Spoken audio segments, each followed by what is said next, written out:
Welcome back po sa Panahon TV. Sa puntong ito naman, alamin na po natin ang agwat ng temperaturang inaasahan sa iba't ibang bahagi ng Luzon, Visayas at Mindanao.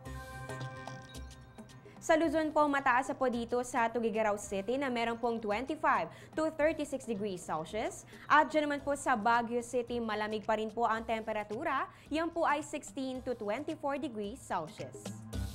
Sa Puerto Princesa, mainit po ang panahon. Yan po ay 26 to 30 degrees Celsius. At dyan naman po sa Tagaytay City, bahagya pong malamig. Yan po ay 22 to 29 degrees Celsius.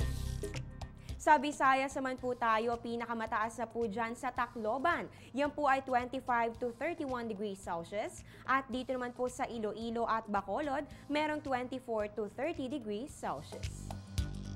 Dito naman tayo sa Mindanao area, dyan po sa may Zamboanga, meron pong 25 to 33 degrees Celsius. At dyan naman po sa may Cagayan de Oro, may 23 to 33 degrees Celsius. Dumako naman po tayo sa lagay ng temperatura sa selected areas ng bansa. Diyan po sa may Catbalogan City, meron pong 25 to 33 degrees Celsius. At dyan naman po sa Calapan City, yan po ay sa Mindoro, may 23 to 30 degrees Celsius.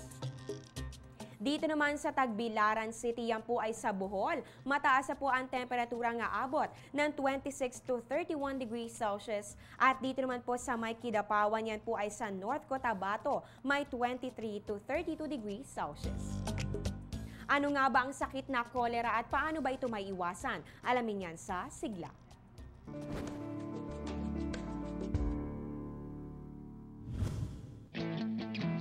Ngayong nalalapit na ang tag-ulan, nararapat lamang nating paghandaan ang iba't ibang food and waterborne diseases tulad ng kolera.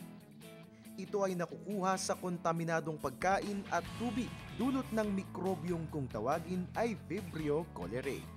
Ilan sa mga palatandaan ng sakit na ito ay ang biglaang pagtatae, pagsusuka, at dehydration o mabilis na pagkawala ng tubig at sustansya sa ating katawan. Upang malunasan ito, maaaring uminom ng Oresol o kaya'y magtimpla ng 1 litrong tubig na may 1 kutsaritang asin at 4 na kutsaritang asukal. Kung patuloy pa rin ang pagtatae, magpakonsulta sa doktor dahil maaaring malubha na ang kalagayan ng may sakit. At para masigurong ligtas ang inuming tubig, pakuluan ito ng 3 minuto. Hugasan at lutuing mabuti ang mga pagkain.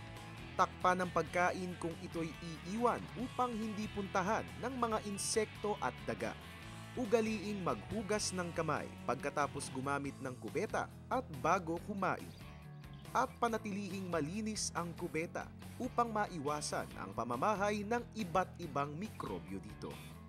Ang kolera ay isang seryosong sakit dahil ito'y maaaring makamatay. Tandaan na ang kalinisan ang susi sa isang malusog na pangangatawan.